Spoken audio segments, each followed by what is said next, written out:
Well, thanks very much for having me. It's a pleasure to be here. This is joint work with my colleague Pietro Veronesi.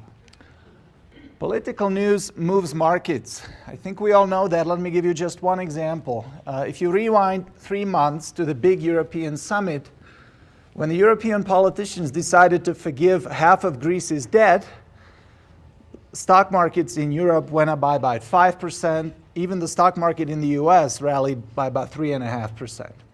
Then a couple of days later, the Greek Prime Minister announced that he wanted to hold a referendum on the bailout, and the European stock markets lost pretty much 5%, and the US stock market lost a lot of money again. So it's pretty amazing, to me at least, that a politician from a small country like Greece speaks, and puff, there goes $1 trillion of market value across the world. A couple of days later, the Greek politicians changed their minds about the referendum, and the stock market changed its mind again. So we see that political news moves markets. There have actually been weeks over the past few months and years in which it seemed like political news was the main source of the main force driving markets, at least to me. Yet, if you look at asset pricing theory, we don't really have models in which political news moves markets. Okay, so this is what we try to do here. In our model, we develop a model in which prices respond to political news. It's a general equilibrium model in which we have a government as the main actor. The government makes a decision, a policy decision, and in doing so, it has both economic and political motives. And there are two kinds of uncertainty about government policy. There's uncertainty about what the government's going to do. That's what we call political uncertainty. And there's uncertainty about the impact of the government's actions. That's what we call impact uncertainty. So both types of uncertainty are going to show up in our model as standard deviations, as sigmas, and you'll see that both of them play an important role in asset pricing. I should note that this is our second paper on the broad topic of uncertainty about government policy. In our first paper, we have a simpler model that has a somewhat narrower focus on the stock market reaction to government policy changes. Here we have a richer model in which we analyze broadly how political news and political uncertainty affect the stock market. Let me give you a preview of our main results. We find that political uncertainty commands a risk premium whose magnitude should be large, especially in weak economic conditions. There are actually two results in that bullet. First of all, political uncertainty commands a risk premium despite the fact that political shocks, as we model them, are orthogonal to fundamental economic shocks. You're going to see that. And second, the premium is larger when the economy is weak. It's larger when the economy is weak because, as you'll see, our government chooses to step in and act mostly in bad states of the world. So that's when we will be the most uncertain about what the government's going to do. We show that political uncertainty reduces the value of the put protection that the government implicitly provides to the market. So in those bad states of the world, when things are not going well, our government will be more likely to step in and act, and that's good. That's good for stocks. There will be a floor under stock prices, essentially. So that's kind of the good side of government. Well, that good side of the government is going to battle with the bad side of the government, which is that we're uncertain about what exactly the government's going to do. As a result, the government's ability to change its policy can be good or bad for stock prices. For example, it turns out that when things are really bad, like in the Great Depression, having the government is good. In that case, the good effect wins. But when things are intermediate or just slightly bad, the government's ability to change the policy can actually reduce the value of the stock market. Political uncertainty makes stocks more volatile and more correlated, especially when the economy is doing poorly. So we would argue, for example, that the record high stock correlations that we saw in the second half of 2011, just a few months ago, are not a coincidence. We argue that could well be related to the high political uncertainty that we knew was there a few months ago. And then we have kind of a standalone result that government policies cannot be judged by the stock market response to their announcement. So for example, suppose that tomorrow the government announces a major reform of, I don't know, the tax code, and suppose the stock market drops by 5% in response. I'm sure there will be people saying, oh, this is a terrible policy. This policy is welfare destroying. That's we show that's not necessarily the case. You can have welfare improving policies that lead to reductions in market value and vice versa. Okay, so this is the preview of our results. Now let me talk about our model. It's a finite horizon economy with a continuum of firms which reinvest their profits. As a result, the growth rate of capital is equal to the firm's profitability. We assume that firm profitability follows this very simple stochastic process. So there are two Brownian motions, one firm-specific, one general.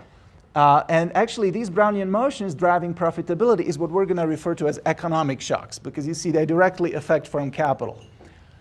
The most interesting feature of this is the mean of the profitability process, which is affected by the prevailing government policy. So GT is very important. That's the impact of the current government policy on profitability. Now, even though G has a T subscript, it's constant as long as the same policy is in place. The government can change its policy at time tau, which we put halfway between 0 and capital T.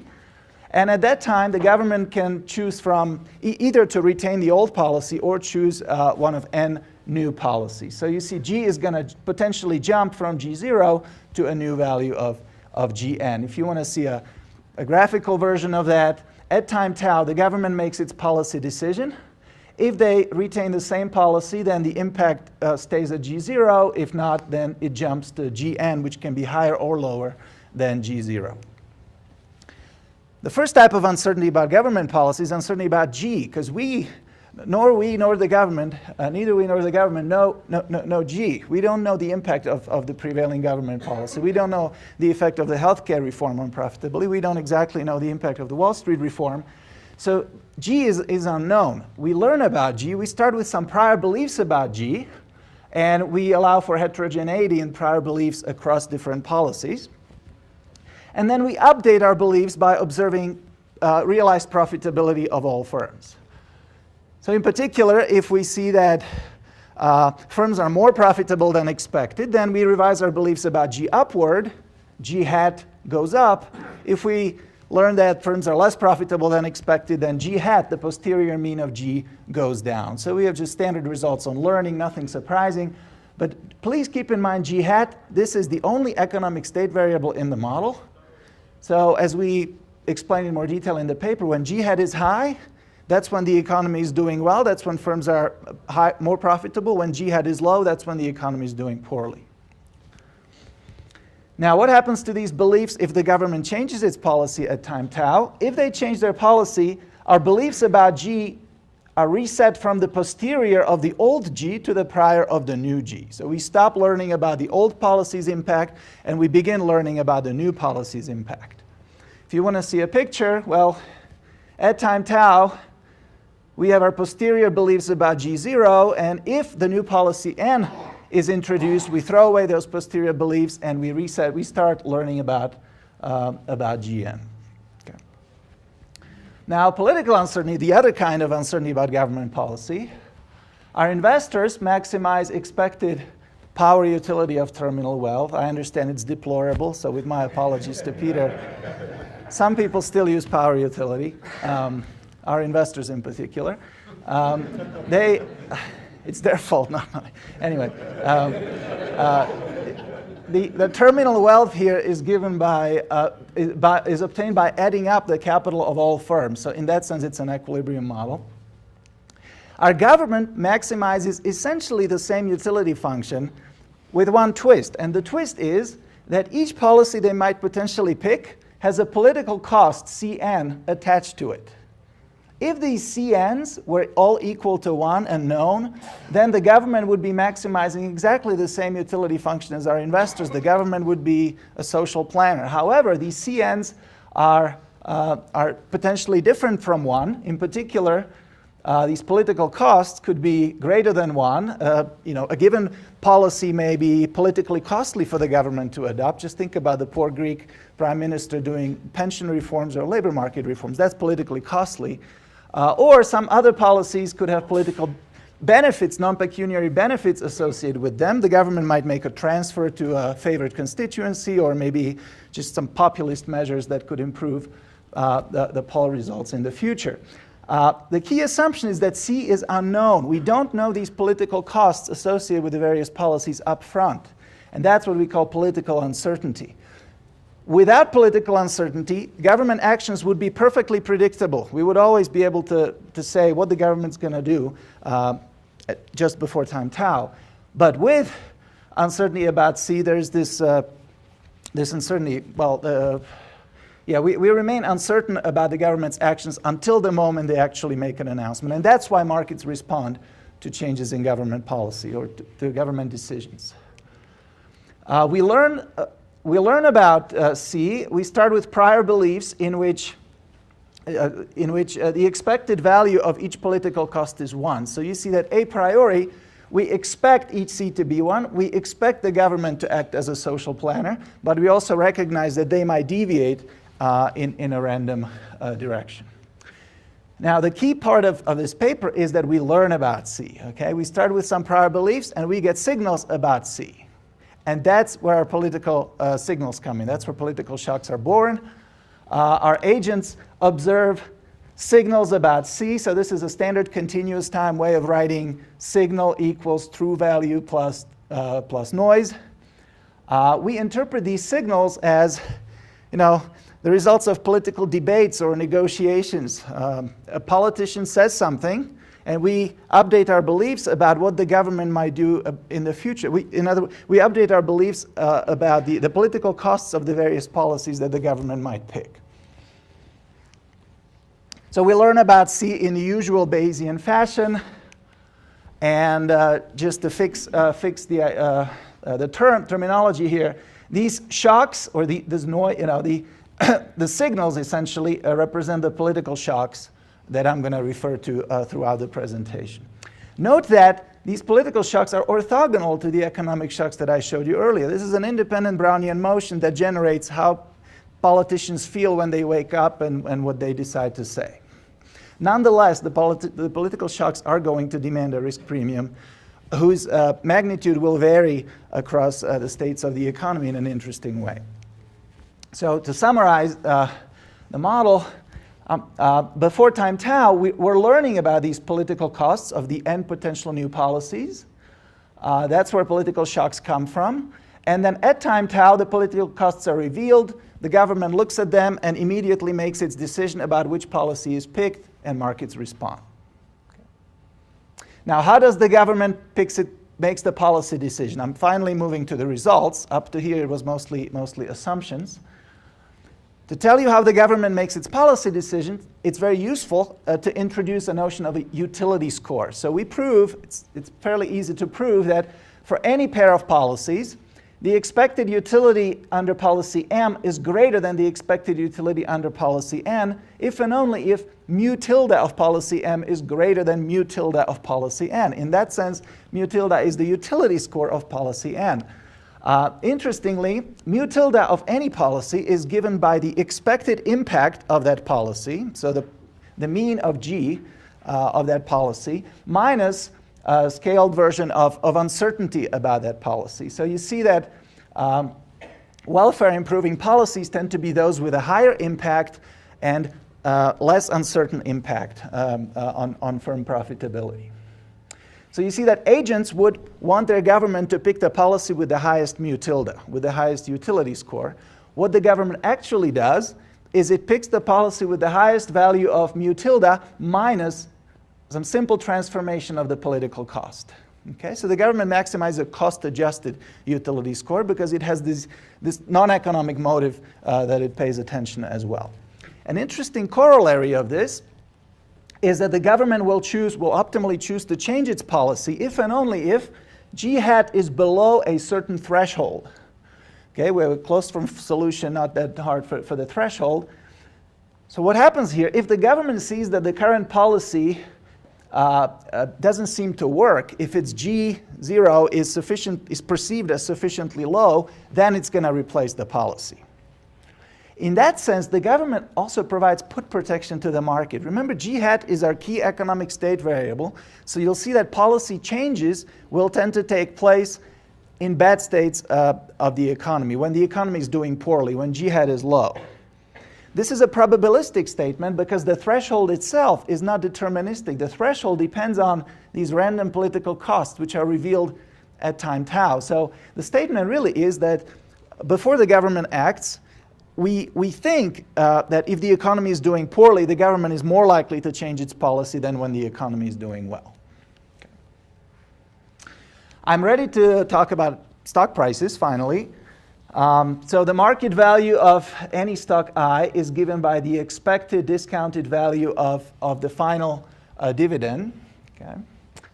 And we use the risk-free bond as numeraire. In other words, we scale stock prices by the price of the zero coupon bond, which sounds like the reasonable thing to do here. We have no intermediate consumption. Remember, firms reinvest their profits, so they don't pay dividends. Investors only care about terminal wealth. We solve for the stock market reaction to the policy announcement. So we actually have a closed-form solution for the announcement return Rn associated with the government picking policy N at time tau. Instead of giving you that closed-form solution, here's the most interesting corollary. For any pair of policies M and N, the ratio of their gross announcement returns is given by this exponential, where the first term involves the difference between the utility scores of the two policies, and the second term involves the difference between sigma g's, uncertainty about the impact of policy N versus the impact of policy N. What's interesting about this? Well, if the two policies happen to have the same sigma g, if we're equally uncertain about the impacts of both policies, then we can judge government policies by their stock market reactions.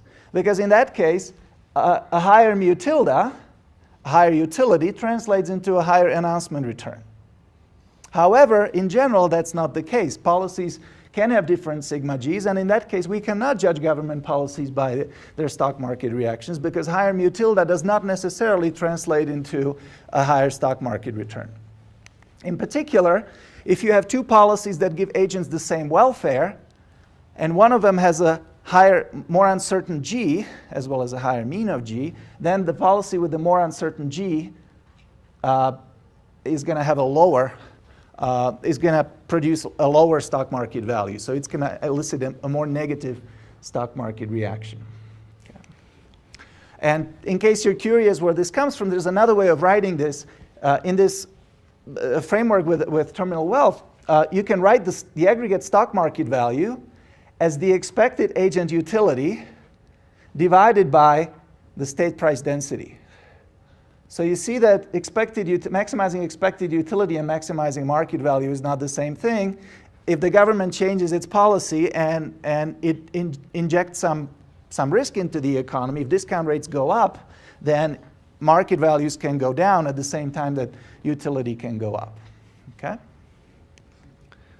All right, in our model, before the government acts, stock prices are driven by three types of shocks. And we have mathematical expressions for them, but I'm going to spare you. The first type of shock is called capital shocks, what we refer to as capital shocks. And these are the simple, non-government related shocks to capital. Okay? Then we have impact shocks, which result from learning about G. And impact shocks and capital shocks, even though I separate them because intuitively they're different, mathematically they are the same because they're driven by the same Brownian motion. Essentially, if we get a positive shock to capital, well, that's a positive capital shock because we now have more capital, but it's also a positive impact shock because we revise our beliefs about the expected growth of capital in the future. Okay. So we call these shocks economic shocks because they're driven by the same DZ shock that I showed you in our first equation. But then there are these separate shocks, political shocks, which result from learning about political costs. And as you may recall, political shocks make agents revise the probability of the government choosing a particular new policy in the future. So these shocks are orthogonal to economic shocks. Now I want to show you how these shocks affect prices. And I'm going to do this in the context of a two-policy example. So there's one current policy and two potential new policies. The two new policies are on the ISO utility curve, but we make one of them riskier than the other. Okay? And we choose some reasonable parameters. For the sake of time, I'm not going to discuss those. So this is a very interesting figure. If you understand this, I think you understand the paper. On the x-axis, I'm putting G hat, which is our measure of economic conditions. So as you go to the right, the economy is doing well. These are strong economic conditions. As you go to the left, the economy is doing poorly. These are poor economic conditions. On the y-axis is the level of the stock market as measured by the market-to-book ratio. Now first, look at the solid line, which is our baseline case. The solid line is upward sloping. That makes sense. The stock market is more valuable in a stronger economy. But what's interesting is the nonlinearity. In particular, I see a hockey stick-like pattern here, maybe being from a hockey-playing country originally. Andrew is looking at me here. Anyway, you see that when the economy is doing well, clearly there's a pretty much linear relation between M over B and G hat. But when the economy is doing poorly, somehow stockholders don't care much about whether G hat is minus 1% or minus 2%. Intuitively, we don't care whether the economy is doing badly or very badly because we expect the government to step in. It's very likely, probabilistically, that the government will step in and replace this policy that's not working well. Okay, so that's why the line kind of flattens out. As a result of that, if you buy stocks in our model, you're buying a call option on the economy. You're buying a call option because the government wrote a put. Okay, think about the put-call parity. If the government writes you a put, then you end up with a call. So that's why we talk about the put protection provided by the government. So that's economic shocks. As you go from left to right, that's the main story. How about political shocks? Go vertically this time. What we do is we perturb our baseline case by changing the posterior mean of the political cost of the riskier policy so that, by 2 standard deviations, so that the new risky policy is now more likely. If you make the new risky policy more likely through a purely political shock, stock prices fall by about 8 or 9%. If you make it less likely, they rise by about 8 or 9% in this calibration. What's interesting is that these political shocks, the movement up and down, matter only in bad states of the world. Why? Because in bad states of the world, we expect the government to act. So news about what they might do is very important. In good states of the world, political shocks don't matter because we don't expect the government to change anything when things are going well. So news about the potential new policies is irrelevant. They're not going to be adopted. Okay. That's what happens in our model. And that has implications for the equity risk premium. So here in the top panel, I'm plotting the equity risk premium in percent per year as a function of the same variable G hat, which measures economic conditions. There are 3 components. There's a boring capital shock component, which is flat, which doesn't depend on economic conditions. Then there's an impact shock component due to learning about G. And then there's a political risk premium component, which is the red area, which is really the one we emphasize the most. Well, not surprisingly, based on what I told you while describing the previous slide, when the economy is doing poorly, political uncertainty is big. And in fact, in our calibration, it's the biggest component of the risk premium. So political, when the economy is doing poorly, the economy is in some sense driven by the political shocks, whereas in good states, when the economy is doing well, we only hear about economic shocks.